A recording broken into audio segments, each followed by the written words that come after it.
Di tim Galaxy Yogyakarta. Kemudian silakan. Selanjutnya kita punya Jerome Pauline, bergabung di tim Galaxy Bandung. Selanjutnya untuk bergabung bersama dengan kita ini dia Feby Rastati, tim Galaxy Kota Semarang.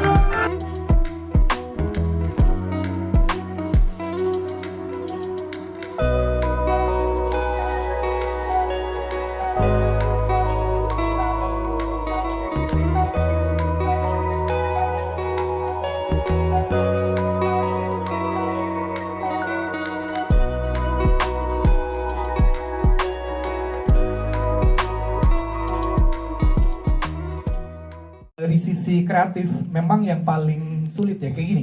Saya sama Pak Monty ini 20 tahun, hampir 25 tahun di industri kreatif dan broadcast. Itu sudah beberapa kali bikin acara yang konsepnya reality show ya.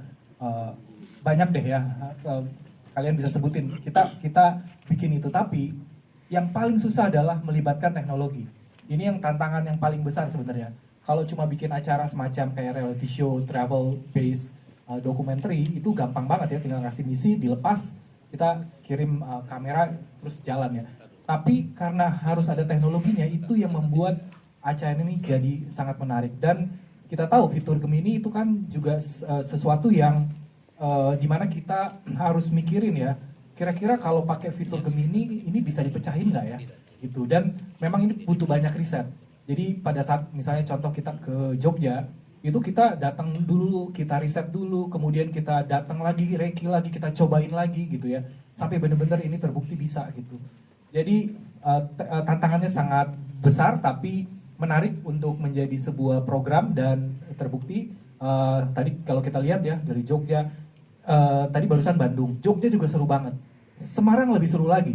Jadi kalau tadi urutan 1, 2, 3 itu tidak menunjukkan Langsung bangun Mas Ibrahim. Semarang tidak menunjukkan urutan juara ya. Jadi nggak ada urusan sama juara, tapi langsung terpatahkan itu. nah yang menarik juga mereka ini sangat kompetitif ya. Tadi bener, Andovi itu kompetitif banget, orangnya ambisius banget. Jadi pas gitu. Jadi itu yang kita butuhin. Jerome juga sama ya, dia selalu challenge, menarik banget. Jogja juga ya. Jadi gimana caranya tadi kita bisa memadukan kreatif dengan teknologi, itu yang menjadi sesuatu yang menarik. Dan tentu story-nya ya tadi, kenapa ada Pak Monty di sini supaya kita storytelling-nya bisa kita tetap jaga. Itu. Kemudian kalau video express, dari video kalian bisa jawab ya? Ya, ada di sini. Kalau mau express gimana tuh? Nanti akan ada rilis spesial di Express kah atau harus sesuai dengan 13? Kayaknya baru 2 deh. Ya, kita yang 3 dan 4 masih ngedit soalnya. Jadi so far di tanggal 13 2 episode ya. Ya pasti diedit ya guys. Karena sulit menentukan pemenang. Jadi season kedua, oke. Tapi terkait tadi ya 3 kota tersebut ada alasan tersendiri nggak Pak untuk pemilihannya? Sesuai dengan konsep kita ya. Tadi misalnya di Bandung kita kan mau cari kreatif movement ya. Jadi cocok Bandung. Kemudian Jogja kuliner. Ya itu juga pas, makanya kita taruh Dian Sastrowardoyo di Jogja karena senang makan. Ya jadi eksplorasi budaya, eksplorasi kuliner. Dan yang satu lagi Semarang juga cocok buat mereka. Gitu. Jadi memang pemilihannya karena tema-temanya sesuai. Jadi di pengalaman ini tuh beda banget dan jauh lebih seru daripada waktu aku pernah alamin di Aruna dan Indahnya. Oh, sama-sama kuliner, tapi yang di sini tuh aku lebih banyak ada nilai budayanya yang bener-bener kita pelajarin banget. Kayak misalnya kita tuh baru tahu bahwa ternyata ada gudeg yang namanya manggar. Dan ternyata gudeg manggar itu YTTA, yang tahu-tahu aja. Jadi dia ternyata adalah resep rahasia sebuah keluarga yang ternyata diturunkan dari salah satu neneknya, yang ternyata neneknya itu adalah seorang tuan putri ya. Jadi dia tuh kayak melihat bahwa bunga kelapa itu ternyata bisa diolah menjadi gudeg. Dan setiap kali si keluarga itu makan, mereka tuh ternyata tuh lumayan emosional karena itu mereka jadi ingat sama neneknya gitu loh. Dan neneknya itu yang pertama kali menggagas untuk si manggar itu atau bunga kelapa itu diolah jadi gudeg karena sebenarnya itu bahannya murah dan gampang didapat. dan akhirnya itu bisa dijadikan bahan makanan gudeg yang disukai oleh masyarakat di sekitar Bantul.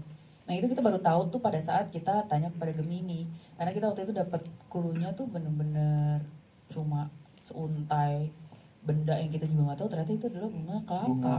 Dan untung pas kita tunjukin Gemini live pakai kamera, barulah kita tahu oh ternyata itu adalah bunga kelapa. Dan itu ada sangkut pautnya dengan gudeg gitu loh. Dan di tempat gudeg tersebut bunga kelapa itu yang dijadikan si gudeg Manggar. Wow, ini insight yang luar biasa ya. Hashtag hidden gem. Yes, untuk aktor yang sering ke Jogja dan mencoba banyak kuliner Nggak pernah Jogja. nyoba ini, nggak pernah tahu ini ada. Ini menarik sekali. Dari Terima jawaban kasih. itu kayak fix kita akan kalah ya. Jawaban itu udah menentukan Jogja menang. Ya udah. Oke, Mas Indra atau Pak Monty boleh dijawab, akan ada nggak bloopers katanya? Wah, that's good idea ya, kita masukin bloopers ya. Jangan GJLS aja ada bloopers. Betul. Gimana kalau Setuju. kita masukin juga? Setuju. Setuju. Setuju. Siap akan Nanti episode terakhir ya, kalau episode 1-2 udah lock Udah. Nggak bisa Iya, diubah. kalau selagi masih bisa, siapa tahu mungkin dimasukin ya. Saya berdoa semoga bisa bikin lagi ya. Jadi kita doakan ada terus ya. Karena tadi ini bukan cuma sekedar tontonan, tapi juga banyak manfaatnya ya. Tadi persis tadi Dian bilang bahwa banyak informasi yang berharga yang dia pernah nggak temuin, tapi ternyata di situ ada banyak informasi yang menarik ya. Dan soal durasi ya, nanti episode terakhir durasinya lebih banyak dari yang sekarang. Emang sekarang terlalu sedikit ya? Gimana Mas? Terlalu sedikit ya? Episode terakhir 18 jam, Mas. Panjang. Oke, itu ya. Jadi semoga nanti bisa memuaskan dan juga panjang, responnya bagus. Nggak menutup kemungkinan bisa kota-kota lain ya. Amin, Ini kan amin. baru 3 kota. Saya berharap acara ini ditonton banyak orang sehingga tolong sebarluaskan. Acara ini sangat langka ya, nggak banyak acara-acara di OTT maupun televisi yang bisa mengangkat tentang budaya, tentang eksplorasi keindahan alam, kemudian kuliner dan cerita-cerita tersembunyi. Jadi tolong ditulis dan disebarluaskan supaya banyak orang yang menonton. Terima kasih.